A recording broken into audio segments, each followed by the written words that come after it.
وہ انتظار کر رہا ہے کہ یا اللہ جلدی سے سورج ڈوب جائے تاکہ ابا سے جا کر کے انعام لے لے. بہت توجہ. جس کا کپڑا صاف تھا, جس کا لباس صاف تھا, جس کا پیرہن صاف تھا, وہ انتظار کر رہا تھا کہ اے خدا جلدی سے سورج ڈوبے تاکہ میں اپنے ابا کے سامنے حاضر ہو جاؤں. کیا سن رہا ہے؟ تاکہ اپنے ابا کے سامنے حاضر ہو جاؤں, اپنا کپڑا دکھاؤں کہ ابا دیکھیے میرا کپڑا کتنا صاف ہے. پھر ابا چاکلیٹ دیں گے یا پیسہ دیں گے, کوئی انعام دیں گے. اور وہ بچہ جس کا کپڑا گندا ہو گیا تھا وہ مسجد میں جا کے دعا کر رہا تھا, خدایا آج شام نہ ہو, سورج نہ ڈوبے, اس لیے کہ اگر ابا کے سامنے جائیں گے اس میلے کچلے کپڑے میں تو ابا کہیں گے کہ تم نے کیا حالت بنائی ہے, ڈنڈا بھی پڑے گا, بات بھی سننی پڑے گی, اور کیا پتا گھر سے نکال دیا جائے. بہت توجہ. کیا پتا گھر سے نکال دیا جائے. تو موت کا حال یہی ہے. اب دونوں بچے ابا کے پاس پہنچے, ایک ڈر رہا تھا, زبردستی اس کو لایا گیا. بہت توجہ. ایک بچہ ایسا تھا کہ زبردستی اس کو پکڑ کر کے ابا کے سامنے حاضر کیا گیا. دوسرا بچہ وقت سے پہلے آنے کی کوشش کر رہا تھا, لیکن وقت معین تھا, اپنے وقت معین پر دونوں کو لایا گیا. ایک بچہ خوشحال تھا. بہت توجہ. ایک بچہ خوشحال تھا, دوسرا بچہ بے حال تھا. بس یہی حال موت کا ہے کہ پروردگار عالم نے 70 سال زندگی کا لباس پہنا کر تمہیں بھیجا کہ جاؤ, جیسا ہم تمہیں معصوم بنا کر بھیج رہے ہیں ویسا ہی ہم تمہیں آنا بلانا چاہتے ہیں. اب دنیا میں انسان آیا, کسی نے اپنے ہاتھ کو چوری سے ملوث کر لیا, کسی نے اپنے آپ کو غیبت سے, کسی نے اپنے آپ کو گناہ سے اتنا اپنے آپ کو ملوث کر لیا کہ اب موت سے بھاگنے لگے, موت سے ڈرنے لگے. لیکن وہ بندہ اللہ کا جو اس دنیا میں آنے کے بعد پروردگار عالم کی عبادتیں کرتا رہا, اپنے لباس کو بالکل صاف اور شفاف بنائے رکھا, وہ روز دعا کرتا تھا پروردگار فتمنوا الموت ان کنتم صادقین, ہم ہی تو صادقین میں سے ہیں, خدایا جلدی سے موت آ جائے, خدایا جلدی سے موت آ جائے. وہ موت کا انتظار کر رہا تھا. عزیزان محترم پروردگار عالم نے آواز دی کہ دیکھو تم دونوں آئے ہو, تمہارا امتحان ہوگا. اب مرحلہ جزا اور سزا کا ہے. وہاں کے اوپر باپ نے بھی یہی کام کیا تھا, اللہ بھی وہی کام کرے گا. جیسے ہی سامنے آئیں گے جو بندہ اپنے کردار کو, اپنے لباس کو صاف و شفاف رکھ کے رہے گا, پروردگار عالم آواز دے گا جنت تمہارے لیے ہے, سرزمین تمہارے لیے ہے, یہ شہادت تمہارے لیے ہے, یہ پانی تمہارے لیے ہے. اور جس نے اپنے لباس کو کثیر کر رکھا ہے, جو موت سے ڈر رہا تھا, زبردستی پکڑ کر لایا گیا, اور پروردگار عالم آواز دے گا یاد رکھو یہ گرم پانی تمہارے لیے ہے, گرم آگے تمہارے لیے ہے, لوہے کی سلاخت تمہارے لیے ہے. صلوات پڑھیے محمد.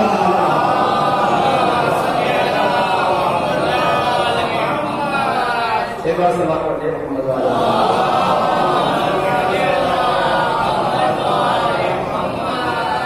اور عزیزان محترم یاد رکھیے ہمیں موت سے ڈرنے کی ضرورت نہیں ہے. کیوں؟ کیونکہ ہمیں یقین ہے کہ حضرت علی, حضرت امام جعفر صادق علیہ الصلوۃ والسلام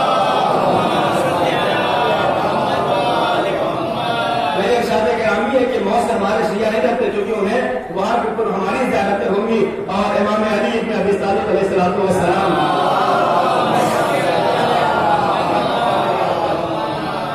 آپ سوچئے کہ آپ کو موت سے ڈرنے کی ضرورت نہیں ہے. امام نے اپنے بہت معزز صحابی, بہت معتبر صحابی اور بہت چہیتے صحابی سے فرمایا یا حارث ہمدانی میں یمت یرمی, اے حارث جو بھی مرتا ہے سب سے پہلے وہ میری زیارت کرتا ہے. بہت توجہ.